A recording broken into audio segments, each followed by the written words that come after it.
ஏன் உங்களுக்கு ஜெயலலிதாவை பிடிச்சிருக்கு அப்படின்னா சாப்பாடு போட்டாங்க. இன்றைக்கி யாரோ சொன்னாங்க, என்ன தான் சொல்லுங்கள், விஜயகாந்த் சார் கேப்டன் ஆஃபீஸுக்கு போனீங்கன்னா சாப்பிட்டுடலாம். எத்தனை பேர் கோயம்பேடில் சாப்பிட்றாங்க தெரியுமா? அவங்க வயிறு வாழ்த்தி தான் அவங்க குடும்பம் நல்லா இருக்கு. எல்லாமே விருந்தினர் உபச்சாரம் எல்லாமே நம்மளோட எமோஷன். நல்ல உணவுனா உடனே மட்டன் சிக்கன் சாப்பிடக்கூடாது, சாந்தமான உணவு சாதம் சாப்பிடணும் இல்லை. எந்த உணவு உங்களை மூளையை ஸ்டிமுலேட் பண்ணாது, எந்த உணவு ஸ்டிமுலேட் பண்ணாதுன்னா டீ, பிஸ்கட், காஃபி நம்மளுடைய உடல்நிலையில் மனநிலையில் என்ன மாற்றத்தை ஏற்படுத்துது? நீங்கள் எப்போல்லாம் டீ பிஸ்கெட் சாப்பிட்லையோ அன்றைக்கெல்லாம் உங்களால் சிந்திக்க முடியாது. அப்போ திருப்பி திருப்பி திருப்பி அடிக்ஷன் ஆகும்போது உங்களுக்கு டயபெட்டிக், கட் இஷ்யூஸ், ஐபிஎஸ் போன்ற இஷ்யூஸ், ஐபிஎஸ் வந்து ரொம்ப சிவியர், கட் இஷ்யூஸும் டயபெட்டிக்கும் வரதுக்கான வாய்ப்புகளை அதிகப்படுத்திக்கிட்டே போகிறீங்க. ட்ரம்ப்பை பற்றி தெரிஞ்சுக்கிறோம், புதினா பற்றி தெரிஞ்சுக்கிறோம். முதல்ல உன் பிஸ்கெட்டை போய் எடுத்து படித்து வாய்க்குள்ளே போகிறதுக்கு முன்னாடி என்ன இருக்குன்னு படித்து அதை ChatGPTயில் போட்டு இந்த பிஸ்கெட் எனக்கு என்ன பண்ணுன்னு கேளுங்க, ஏதாவது நல்லது பண்ணுமான்னு கேளுங்க. நம்ம ஆரோக்கியமாக இருக்கணும் அப்படின்னா இன்சுலினை குறைக்கணும். எந்த உணவுகள்லாம் இன்சுலினை ஜாஸ்திப்படுத்துதோ குறைக்கணும். இது வந்து ஒரு அடிக்டிவாக தான் இருக்கும். அப்புறம் பர்மிட்டட் ஃப்ளேவர்ஸ், பர்மிட்டட் கலர்ஸ், இது எல்லாமே அடிக்டிவ் தான். திருப்பி சொல்லுங்கள், குழந்தைங்களுக்கு ஒன்று வாங்கி கொடுத்தாங்கன்னா அதை அப்படியே ஃபோட்டோ எடுங்க, அதை அப்படியே ஒரு ஏஐ ஆப்பில் போடுங்க. இது என் குழந்தைக்கு இந்த இதில் இருக்கிறதெல்லாம் என்ன சைடு எஃபெக்ட்ஸ்னு கேட்குது. அதெல்லாம் படித்தாலும் வேணும்.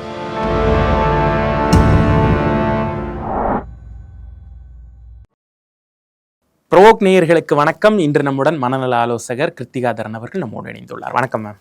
வணக்கம் தங்களுக்கும் ப்ரோவோக் அன்பர்களுக்கும்.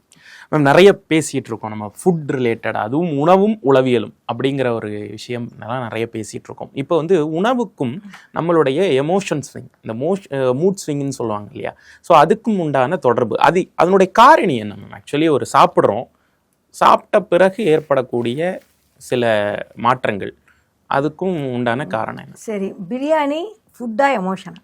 பிரியாணி எமோஷன். ஆமாம். ஏன் அது எமோஷனோட கலக்குறீங்க? அது ரொம்ப பிடிச்சிருக்கு, மனசுக்கு ரொம்ப பிடிச்சிருக்கு. எமோஷன் அப்படின்னு வரப்ப அம்மா கிட்டேருந்து எதை நீங்கள் மிஸ் பண்ணுவீங்க? அதான் எமோஷன், பாசம். அப்புறம் அதுக்கடுத்து கேர், அப்புறம் நல்ல சாப்பாடு, அம்மாவோட சாப்பாடு. ஏன் அம்மாவோட சாப்பாடு? நானே சுமாராக தான் சமைப்பேன், எங்கள் மாமியார் அதோட சுமாராக சமைப்பாங்க. இருந்தாலும் பசங்களுக்கு அம்மா சாப்பாடு, அம்மா ஒன்றுமே இல்லை. நான் காலைல காப்பி போட்டு கொடுப்பேன். என் பையன் சொல்லுவான், அம்மா என்ன இருந்தாலும் உன் காப்பி மாரி வரல. ஏன்டா, நான் அது ஒன்று தான் போடுறேன். எங்கள் வீட்டில் நான் சமைக்க மாட்டேன். பொதுவாக அது என்னோடய கொள்கை ரீதியாக வச்சுருப்பேன். நான் சமைக்கவே மாட்டேன்டா, ஏன்னா என்னோடய வேலை நேரம் பாதிக்கப்படுதுன்னு சொல்கிறதுனால அதை ஒருத்தங்க இன்னொரு பெண்ணுக்கு ஒதுக்கி அவங்களையும் எம்பவர் பண்ணணுங்கிறது தான் என்னோட எண்ணம். ஸோ நானும் எம்பவர் ஆகிறேன், இன்னொரு பெண்ணும் எம்பவர் ஆகிறேன். நான் சமைக்கிறதே இல்லையடா, அப்புறம் காஃபி நல்லா இருக்கேன்னு, இல்லைம்மா உன் கையால் காஃபி குடிச்சா நல்லாயிருக்கும் அப்படிம்பாங்க. பண்டிகை காலங்களில் தீபாவளிக்கு தான் என்ன பண்ணுவீங்க? என்ன நல்ல ஸ்வீட் சாப்பிடுவோம். புளியார் சதுர்த்தினா ஸ்வீட்டு தான். நோம்பினா பலகாரங்கள் எப்போவுமே பலகாரம். திருவிழாவுக்கு போனால் என்ன பண்ணுவோம்? மிட்டாய், பஞ்சு மிட்டாய். அந்த நாளாக பார்த்தீங்கன்னா இந்த கையில் வாட்சி கட்டிட்டு அதை சுற்றி விடுவாங்க தெரியுமா, அது. அப்புறம் இந்த மாதிரி சுத்துற மிட்டாய். அப்புறம் எங்கள் வீட்டில் அந்த எங்கள் ஊரில் வெள்ளை கலரில் முறுக்கு சுடுவாங்க. 15 பைசா, அப்போல்லாம் 20 பைசா 30 பைசா இருக்கும். அது அவ்வளோ ஒரு ரூபான்னு நினைக்கிறேன், தெரியல, மறந்து போச்சு. அவ்வளோ ஆர்வமாக வாங்கி சாப்பிடுவேன். இந்த மாதிரி திருவிழானா ஒரு பலகாரம் வாங்கி சாப்பிடுவோம். இப்போ திருவண்ணாமலை கிரிவலத்துக்கு போனாலே தின்னுட்டே தான் போகணும். எங்கே போனாலும் உணவோடு நம்ம வந்து இணைஞ்சு பயணிச்சிருக்கோம். இன்றைக்கி நேற்றுக்கு இல்லை, பல வருடங்களாக. அதனால் உணவு வந்து நீங்கள் சந்தோஷனாலும் நம்ம உணவு போடுவோம். எந்த ஒரு எடுத்தாலும் நீங்கள் சொல்வீங்க, ஏன் உங்களுக்கு ஜெயலலிதாவை பிடிச்சிருக்கு அப்படின்னா சாப்பாடு போட்டாங்க. இன்றைக்கி யாரோ சொன்னாங்க, என்ன தான் சொல்லுங்கள், விஜயகாந்த் சார் கேப்டன் ஆஃபீஸுக்கு போனீங்கன்னா சாப்பிட்டுடலாம். எத்தனை பேர் கோயம்பேடில் சாப்பிட்றாங்க தெரியுமா? அவங்க வயிறு வாழ்த்தி தான் அவங்க குடும்பம் நல்லா இருக்குது. எல்லாமே விருந்தினர் உபச்சாரம் எல்லாமே நம்மளோட எமோஷன். நான் வந்து ஒரு சம்பவம் வந்து, அன்றைக்கி பயங்கர பசி எனக்கு, என்னை யாருமே சாப்பிடுன்னு சொல்லலை. என் தம்பி வீட்டுக்கு போகிறேன். என் தம்பி ஒய்ஃபு, அக்கா அப்புறமா பேசிங்க, முதல்ல சாப்பிட்டுங்கன்னொடனே எனக்கு கண்ணில் தண்ணி வந்துருச்சு. காலையிலேருந்து அவ்வளோ வேலை எல்லாருக்காகவும் செய்கிறேன், ஆனால் என்னை யாருமே சாப்பிட்டியான்னு கேட்கல. வீட்டுக்கு போனோன்னே அந்த பாசத்தை இன்னி வரைக்கும் மறக்க முடியல. அதுக்கு முன்னாடியே நிறையா நாங்கள் ஒன்றா கொண்டாடி இருக்கோம், ஒன்றா இருந்திருக்கோம், எவ்வளோ சம்பாதிச்சிக்கோம். அன்னைக்கு அவங்க அந்த சாப்பிட்டியான்னு கேட்டாங்க. அவ்வளோ பசியில் சாப்பிட்டியான்னு கேட்குறாங்க. உங்களால் மறக்க முடியாத நபர் யாருன்னா, நீங்கள் பயங்கரமாக பசிச்சப்ப சோறு போட்ட ஒருத்தர் தான் உங்களால் மறக்க முடியாத ஒரு நபராக இருப்பாங்க. அன்னைக்கு சாப்பாடு போட்டாங்க, அதை நான் மறக்கவே மாட்டேன். ஸோ இப்படி ஒவ்வொரு உணவும் நம்மளோட எமோஷன் இருக்குது. ஆனால் இதை நான் வந்து உணவியல் நிபுணராக நான் இதை சொல்ல முடியாது. பொங்கல் சாப்பிட்டப்புறம் தூக்கம் வருதா? நல்லா வருது. ஏன்னு தெரில, அது அதுக்காகவே படைக்கப்பட்டது போல். ஃபுல் கார்பு வரப்ப அந்த விஷயம் வந்து உங்களோட சுகர் அப் அண்ட் டவுன் ஆகும்பொழுது, இன்சுலின் ஸ்பைக் ஆகும்பொழுது உங்களுக்கு சோறு வருது. இதை காஃபி குடித்தா கொஞ்சம் எனர்ஜி வரும். டீ குடித்தா அதுவும் ஒரு தூண்டி. அப்படின்னா உணவுக்கும் மனதுக்கும் சம்மதம் இருக்கா இல்லையா? கண்டிப்பாக இருக்கு. நீங்கள் வந்து தூங்கி வழிஞ்சிட்டு ஏதாவது செய்ய முடியுமா? முடியாது. பிரியாணி சாப்பிட்டுட்டு நீங்கள் உடனே ஹெவி வேலை செய்ய முடியுமா? இப்போ தானே சாப்பிட்ருக்கேன், கொஞ்சம் அமைதியாக இருக்கேன். அதே மாதிரி நீங்கள் ஒவ்வொரு சின்ன சின்ன விஷயத்துக்கும், நீங்கள் செய்யக்கூடிய ஒவ்வொரு சின்ன விஷயமும் உங்கள் மூளையில் உங்கள் மூளையோட சென்ஸை வந்து மாற்றிக்கிட்டே இருக்கும். காஃபி குடிச்சிங்கன்னா அப்போ ஏறும், கஃபைன் இறங்கினோன்னே இறங்கிடும். பொங்கல் சாப்பிடும்போது சோர்வு இருக்கும், அப்புறமா வயிற்றில் ஃபேட்டு போடும், கொழுப்பாக போடும். ஏன்னா அதில் வந்து ஃபேட்டும் கார்பும் மட்டும்தான் இருக்குது. காக்னிஷன் அப்படிம்பாங்க, அதாவது திங்கிங் அப்படின்னு ஒன்று இருக்குது. நியூரல் அப்படிம்பாங்க, அதில் வந்து நியூரோ டிரான்ஸ்மிட்டர் அப்படின்னு இருக்குது. பயாலஜிக்கல், பயோகெமிக்கல் அப்படிம்பாங்க. அப்படின்னா உடலில் உணவு சாப்பிடுவதால் உருவாகும் கெமிக்கல்ஸ். இது எல்லாமே ஒன்றுக்கு ஒன்று சம்மந்தப்பட்டு உங்கள் மூளையோட சிந்தனைகள், எமோஷன்ஸ் எல்லாமே உங்கள் உணவின் மூலம் மாற்றவும் முடியும், வீழ்த்தவும் முடியும். இப்போது நான் சில கேஸ் ஸ்டடி சொல்கிறேன் மேம். தம்பதிகளுக்குள்ளாடி இந்த நைட்டானால் சண்டை வர்றது அப்படிங்கிறது ஒரு விஷயம். அதுக்கும் உணவு பழக்கத்துக்கும் ஏதாவது சம்மந்தம் இருக்கா? நைட்டு ஏதாவது சாப்பிட்டுறாங்களா? நைட்டு சாப்பிட்டுட்டு தான் சண்டையை போடுறாங்களா? பொதுவாக வந்து நைட்டு ரொம்ப டயர்டாக இருப்பாங்க. காலையில் ஃபுல்லாக ஆஃபீஸ் ஒர்க் இருக்கும், அங்கே ஆஃபீஸில் காப்பி குடிச்சு ஓட்டியிருப்பாங்க. இங்கே வந்தோடனே அந்த காஃபி எல்லாமே கஃபைன் வத்திடும், எனர்ஜி ட்ரைன் ஆகிடும். ஏன்னா தொடர்ந்து காஃபி குடிக்கிறதுனால பிரெயினில் வந்து ஒரு மாதிரி கஃபைனு இதாகி வடிஞ்சு போய் ஒரு மாதிரி ட்ரைன் ஆகி மனநிலை இருக்கும். அப்புறம் ஆஃபீஸோட ப்ரெஷர், ஸ்ட்ரெஸ்ஸு அதெல்லாம் எடுத்துகிட்டு வருவாங்க. வீட்டில் வந்து டீ, காபி, பிஸ்கெட்டு, சாதம் இப்படி சாப்பிடும்போது மூளைக்கான உணவு கிடைக்காது. அப்புறம் தண்ணி நிறையா குடிச்சிருக்க மாட்டாங்க. வீட்டுக்கு வரப்போ நிறையா தண்ணி குடிக்கணும். ஸோ அப்போ தண்ணி குடிச்சிருக்க மாட்டாங்க. அப்போ ஒரு மாதிரி டீஹைட்ரேஷன் மனநிலையில் இருக்கும்.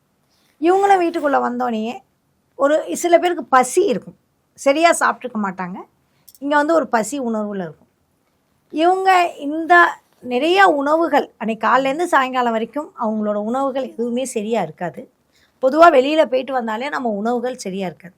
அப்போ நம்மளோட கட்டில் வந்து நம்ம சரியாக வச்சுக்கிற கெமிக்கல், பயோகெமிக்கல் வந்து சரியாக வச்சுக்கிற பயோகெமிக்கல் நம்மளுக்கு உற்பத்தி ஆகாது. அப்போ ஒரு ஒரு ஒரு பேசுவாங்க, அப்படியே ட்ரிகர் ஆகிடும். என்ன நாளைக்கு என்ன காய்கறி வாங்கலாம் தானே கேட்டேன், அதுக்கே இந்த குதிக்கிறீங்க? ஏன் நான் தான் காய்கறி வாங்கணுமா? நீ போய் வாங்க மாட்டியா? ஏன் பிளிங்கிட் இல்லையா? நான் என்ன இந்த வீட்டுக்கு வேலைக்காரனா? அப்படின்னு இவங்க குதிப்பாங்க. இவங்க ஏம்மா தோசை சுட்டுட்டியா? ஏன் நான் தான் தோசை சொல்லணுமா? உங்கள் அம்மா இதே பழக்கம் பண்ணி வச்சுருக்காங்க, சொல்கிறாங்களா இல்லையா? ஏன் நீங்கள் சுட்டுக்கூடாதா? என் வாழ்க்கை ஃபுல்லாக உங்களுக்கு வெடிச்சு குட்டியே என் வாழ்க்கை ஒஞ்சிடுது. ஒன்றுமே இருக்காது, ஒரு காரணமும் இருக்காது. ட்ரைன்டு எனர்ஜி ட்ரிகர் பண்ணிடும் எமோஷன்ஸ், எக்ஸ்பெக்டேஷன், ட்ரைன்டு எனர்ஜி. என்னையே இவங்க புரிஞ்சிக்க மாட்டேங்கிறாங்க. ஆனால் முக்கியமாக இந்த காஃபி, டீ பழக்கம் ஆஃபீஸில் அதிகமாக இருக்கும்போது வீட்டுக்கு வந்தால், சர்க்கரை உணவுகள் அதிகமாக இருக்கும்போது வீட்டுக்கு வந்தால் குளுக்கோஸ் ஸ்பைக். அப்புறம் உணவு டின்னர் சாப்பிட்டோன்னே குளுக்கோஸ் ஏறிடும். காலையிலேருந்து எனர்ஜி இறங்கியிருக்கும், டின்னர் சாப்பிட்டோன்னே குளுக்கோஸ் ஏறிடும்.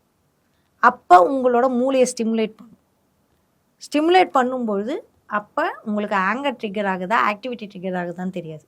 அப்போ அதனாலேயும் நீங்கள் ட்ரிகர் ஆகணும். ஸோ நீங்கள் நல்ல உணவு சாப்பிட்டீங்க அப்படின்னா, நல்ல உணவுனா உடனே மட்டன், சிக்கன் சாப்பிடக்கூடாது, சாந்தமான உணவு சாதம் சாப்பிடணும் இல்லை. எந்த உணவு உங்களை மூளையை ஸ்டிமுலேட் பண்ணாது, எந்த உணவு ஸ்டிமுலேட் பண்ணாதுன்னா முக்கியமாக பண்ணுறது குளுக்கோஸ் ஸ்பைக் தான், இன்சுலின் ஸ்பைக் அப்படிம்பாங்க. அந்த இன்சுலின் ஸ்பைக்கு உங்களோட கார்டிசால் அதிகப்படுத்தும். கார்டிசால் வந்து என்ன பண்ணும், ஸ்ட்ரெஸ் அதிகப்படுத்தும். ஸ்ட்ரெஸ்ஸு வந்து மூளையை மாற்றும். மூளையை மாற்றனால கணவன் மனைவிக்குள் சண்டை வரும். அப்போ எது காம் ஃபுட், சாலடு, சிக்கன், மீன், மட்டன், இது மாதிரியான ப்ரோட்டீன்கள், பீஃப், எது வேணாலும் போக், எல்லா மட்டன்களும், முக்கியமாக மீன், முட்டை ரொம்ப முக்கியம். மீன், முட்டை, காய்கறி இந்த மாதிரி நீங்கள் சாப்பிடும்பொழுது உங்களுக்கு மனதுக்கு கொஞ்சம் அமைதியாக இருக்கும்.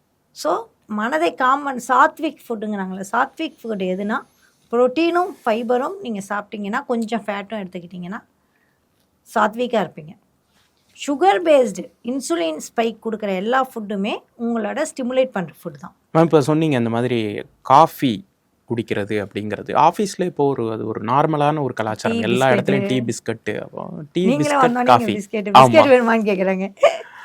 அப்போது டீ பிஸ்கட் காஃபி நம்மளுடைய உடல்நிலையில் மனநிலையில் என்ன மாற்றத்தை ஏற்படுத்துது?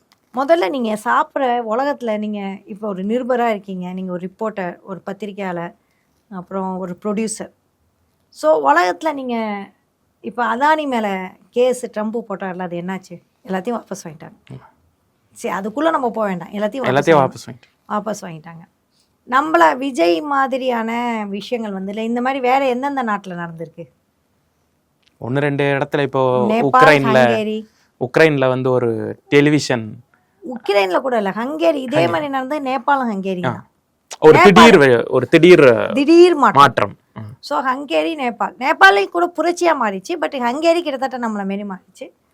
உக்ரைன்லேயும் நீங்கள் சொல்கிற மாதிரியான மாற்றங்கள் தெரியும். இதெல்லாம் நம்ம நல்லா இதில் வச்சுருக்கோம். ஸோ உங்களோட வாழ்வோட பெட்ரோல் என்ன தெரியுது, ஈரான் போரை பற்றி தெரியுது, எந்த ஊரில் அணுகுண்டு தயாரிக்கிறாங்கன்னு தெரியுது. அதாவது பரவாயில்ல, தாலிபான் என்ன பண்ணாங்கன்னு தெரியுது. சைனாவில் ஏதோ, அதுவும் நீங்கள் இப்போ தமிழ் சேனல்லாம் பேசுகிறத பார்த்தா, உலக அரசியல் பேச பார்த்தா, அதுவும் பிஜேபி அவங்க ஆதரவு சேனல்லாம் உலக அரசியல் பேசுகிறாங்க. மோடி வந்து என்னென்னவோ பண்ணதான் சொல்கிறாங்க. அதெல்லாம் நான் இங்கே வேண்டாம். உங்களோட அதெல்லாம் நம்மளுக்கு தேவையே இல்லை, தேவையே கிடையாது. நம்மளுக்கு விஜய் வந்தாலும் நீங்கள் தான் சாப்பிட போகிறீங்க, திமுக வந்தாலும் நீங்கள் தான் சாப்பிட போகிறீங்க, காங்கிரஸ் வந்தாலும் நீங்கள் தான் சாப்பிட போகிறீங்க, பிஜேபி வந்தால் சாப்பிட போகிறீங்க. ஆனால் உங்கள் சாப்பாட்டில் என்ன இருக்குன்னு தெரியுமா? பிஸ்கெட்டில் என்ன இருக்குது? கோதுமை. அப்புறம் கோதுமை கம்மி தான், மைதா ரீஃபைன்டு மாவு. அதாவது மிக சுத்தப்படுத்தப்பட்ட, ஒன்றுமே இல்லாமல் வடிகட்டி, சத்துக்கள் வடிகட்டிய வெள்ளை மாவு. அடுத்து கொஞ்சம் மேபி இனிப்புகள் சேர்த்துருக்கலாம், சர்க்கரை, எல்லா சத்துக்களும் வடிகட்டிய வெள்ளை சர்க்கரை, எல்லா சத்துக்களும் வடிகட்டிய ரீஃபைண்ட் ஆயில். இது 3 தான் பிஸ்கெட்டில் மெயின். அதை தவிர்த்து preservative, permitted flavours, permitted colours. Preservative அப்படின்னா அந்த பிஸ்கெட்டை பாதுகாக்கிற விஷயம், கிட்டத்தட்ட விஷம். அதுதான் அதை அழுக விடாமல் வச்சுருக்கு. பர்மிட்டட் கலர்ஸ், பர்மிட்டட் ஃப்ளேவர்ஸ், அதாவது சென்ட்டு, சாயம், பாக்டீரியாவை கொல்லக்கூடிய விஷயங்கள். மைதா, வெள்ளை, ஒன்றுமே இல்லாத மைதா, ஒன்றுமே இல்லாத இது எந்த விதத்தில், எந்த காம்பினேஷனில் இதை ஏன் சாப்பிட்றோம்? மற்றதில் ஒன்று கூட நல்லதில்லை. அப்புறம் அது வந்துருச்சு, இது வந்துருச்சு, என் வயிறு சரியில்லை, இது சரியில்லை, அதை வேற காப்பியோடு குடிக்கிறோம். காப்பி என்பது பாயசம். சர்க்கரையை போட்டு காப்பி குடிச்சிங்கன்னா, பாலில் அது சர்க்கரையை போட்டால் அது என்ன? பாயசம். இட்ஸ் ஈக்குவல் டு பாய்சன் அப்படிங்க. ஸோ பிஸ்கெட்டு, பாயசம், இது வெறும் எம்டி ஃபுட். 5 பைசாவுக்கு பிரயோஜனமே இல்லாத சாப்பாடு அப்படின்னா பிஸ்கெட்டும் காப்பியும் டீயும் தான். நீங்கள் காஃபி குடிக்கணும்னா பிளாக் காஃபி குடிக்கலாம், டீ குடிக்கணும்னா பிளாக் டீ குடிக்கலாம். அது கஃபைன், அது கொஞ்சம் எனர்ஜி குடிச்சிக்கலாம். மற்றபடி மிச்சம் சேர்க்கறது எல்லாமே தேவையில்லாத அணிகள். ஸோ இதை சாப்பிடும்பொழுது என்ன நடக்கும்னா, உங்களோட கட்டு லைன் போகும். தொடர்ந்து சாப்பிடும்போது கட் லைன் போகும்போது உங்களோட செரோட்டினின் கம்மியாகும். செரோட்டினின் கம்மியாகும்போது உங்களோட ஹாப்பினஸ் கம்மியாகும். இன்னொன்று, அடுத்து பிஸ்கெட்டு காஃபியும் உங்களுக்கு ஒரு இம்மீடியட் எனர்ஜியை கொடுக்கும். 11 நிமிஷம் தான் அந்த எனர்ஜி நிற்கும். 11 நிமிஷம் கழிச்சு உங்களுக்கு ஒரு ட்ராப் வரும். திருப்பி ஒரு டீ குடித்தா பரவாயில்ல. ஏன் டீ குடிக்கிறவங்க ஒரு 3 மணி நேரத்துக்கு ஒரு டீயை தேடுறாங்க? Because energy fluctuation. அப்படியே பண்ணிங்கன்னா உங்களோட மூடை கொஞ்சம் கொஞ்சமாக இந்த டீயும் பிஸ்கெட்டும் மாற்ற ஆரம்பிக்கும். உங்களோட ஓவர் ஸ்டிமுலேட்டடாக வைக்கும், இல்லாட்டி ட்ரைன் ஆகும். ஸோ உங்களுக்கு பிரெயின் ஃபாக், அதாவது சிந்திக்க முடியாத திறனை ஒரு மாதிரி ஃபாக் ஆகும். நீங்கள் எப்போல்லாம் டீ பிஸ்கெட் சாப்பிட்லையோ அன்றைக்கெல்லாம் உங்களால் சிந்திக்க முடியாது. அப்போ திருப்பி அடிக்ஷன் ஆகும்போது உங்களுக்கு டயபெட்டிக், கட் இஷ்யூஸ், ஐபிஎஸ் போன்ற இஷ்யூஸ், ஐபிஎஸ்ங்கிறது ரொம்ப சிவியர், கட் இஷ்யூஸும் டயபெட்டிக்கும் வரதுக்கான வாய்ப்புகளை அதிகப்படுத்திக்கிட்டே போகிறீங்க. ஒபேசிட்டிலாம் சும்மா வராது. சும்மா நான் உட்காந்துருந்தேங்க ஒன்றுமே சாப்பிடலாம், ஆனால் ஒபேசிட்டி வந்துன்னா 3 வேளை டீயும் 3 வேளை பிஸ்கெட்டும், குழந்தைங்களுக்கு கூட அதை கொடுக்கணும். அவ்வளோ கெடுதல். ட்ரம்ப்பை பற்றி தெரிஞ்சுக்கிறோம், புதினா பற்றி தெரிஞ்சுக்கிறோம். முதல்ல உன் பிஸ்கெட்டை போய் எடுத்து படித்து வாய்க்குள்ளே போகிறதுக்கு முன்னாடி என்ன இருக்குதுன்னு படித்து அதை ChatGPTயில் போட்டு இந்த பிஸ்கெட் எனக்கு என்ன பண்ணுன்னு கேளுங்களேன், ஏதாவது நல்லது பண்ணுமான்னு கேளுங்களேன். இந்த காப்பியை குடிக்கிறேனே, அந்த காப்பியில் இவ்வளோ சர்க்கரையை போடுறேனே, அந்த சர்க்கரை என்ன பண்ணுன்னு கேளுங்க. எமோஷன்ஸை அவ்வளோ பாதிக்கும்.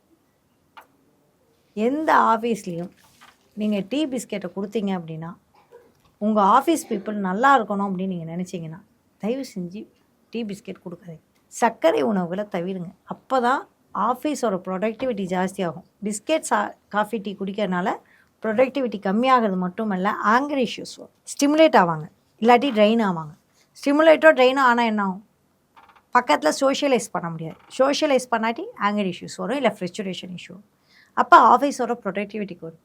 என்ன டூ மச்சாக சொல்கிற மாதிரி இருக்கும். But truth. Science is science. Science is inevitable. நீங்கள் மாற்றலாம் சயின்ஸை. இந்த ஸ்டேஜிலேருந்து அடுத்த ஸ்டேஜுக்கு போகுமே தவிர்த்து சயின்ஸ் எப்போதுமே தனக்கு தெரிந்த அளவில் உண்மைகளை பேசிக்கொண்டே இருக்கும். ஆஃபீஸ் ஒர்க்கர்ஸ் வந்து ஆஃப்டர் லஞ்ச் வந்து ட்ரெயின் ஆகுறாங்க இல்லையா, அதனுடைய ரீசன் என்ன? ஒன்று டீ பிஸ்கெட் 11 மணிக்கு சாப்பிடுவாங்க. லஞ்சு, அதாவது நாட்கள் வந்து நைட்டு நல்லா தூங்கிடுவாங்க. நாட்கள் 2ஆக பிரியுது. காலைல 6 மணிலேருந்து மதியானம் 2 மணி வரைக்கும் 8 மணி நேரம். 8 மணி நேரம். 8 மணி நேரத்தில் மோஸ்ட்லி உழைப்பை கோரும் நேரம். 6 மணிக்கு அவசரமாக குளிக்கிறது, கிளம்புறது, பசங்களை கிளப்புறது, அவங்கள ட்ராப் பண்ணுறது, இவங்கள ட்ராப் பண்ணுறது, காலைல அவசரமாக காய்கறி வேணால் ஓடி போய் வாங்கிட்டு வருது, அப்புறமா பஸ்லேயே எங்கேயோ ட்ராவல் பண்ணுறது, திருப்பி 10 மணிக்கு கடற்கடக்கான வேலையை பார்க்குறது, 1 மணி வரைக்கும் இழுத்துடும். 8 மணி நேரம் வேலை பார்த்துட்டு அப்புறமா உணவை சாப்பிட்றாங்க. உணவை சாப்பிடும்பொழுது என்ன சாப்பிடுவாங்க? பெரும்பாலும் கார்பு உணவுகள் எடுக்கும். அதுவும் முக்கியமாக டிசர்ட் மாதிரி ஒரு சர்க்கரை உணவுகளை சேர்க்கும்போது கண்டிப்பாக அந்த குளுக்கோஸ் எனர்ஜி அவங்கள வேறு ஆளாக மாற்றும். அப்போ அவங்களுக்கு சோர்வு சரியாக வரும், பயங்கர தூக்கம் வரும். ஸோ பொங்கல் சாப்பிட்டா எப்படி தூக்கம் வருதோ, 8 மணி நேரம் வேலைக்கு சாப்பிடும்போது திருப்பி கார்பை சாப்பிட்டிங்கன்னா தூக்கம் வந்தால் நல்லது. ஆனால் 5 நிமிஷம் பவர் நாப் எடுத்துட்டும் உங்களுக்கு சோர்வாக இருந்ததுன்னா நீங்கள் சாப்பிட்ற லஞ்சு சரியா இல்லை. திருப்பி சொல்கிறேன், நம்ம ஆரோக்கியமாக இருக்கணும் அப்படின்னா இன்சுலினை குறைக்கணும். எந்த உணவுகள்லாம் இன்சுலினை ஜாஸ்திப்படுத்துதோ குறைக்கணும். உங்களுக்கு இன்சுலின் ஸ்பைக் ஜாஸ்தி இருக்குன்னு வச்சுக்கலாம். இப்போ நீங்கள் ஏதோ தெரியாமல் சர்க்கரையை போட்டு டீ குடிச்சிட்டிங்க அப்படின்னா, நம்ம ஆஃபீஸில் உட்காந்துருக்கோம் அப்படின்னா, நம்ம இன்சுலின் ஸ்பைக்கு குறைக்கணும்னா இப்படி காலில் நம்ம எக்ஸசைஸ் பண்ணணும். இந்த மாதிரி காலை இப்படி வச்சுட்டு இப்படி குதிகாலில் நிற்கணும். இப்படி குதிகாலை இப்படி வச்சு இப்படி நீங்கள் எக்ஸசைஸ் பண்ணிங்கன்னா இந்த காஃப் மசில்ஸ் இருக்குல்ல, இந்த காஃப் மசில்ஸை நல்லா ஸ்ட்ரென்தன் பண்ண உங்களுக்கு ஆஃபீஸில் உட்காந்தபடியே நம்ம இன்சுலின் ஸ்பைக்கை குறைக்கலாம். அது ஒரு நல்ல எக்ஸசைஸ். அப்புறம் நல்லா பவர் நாப் எடுக்கணும்.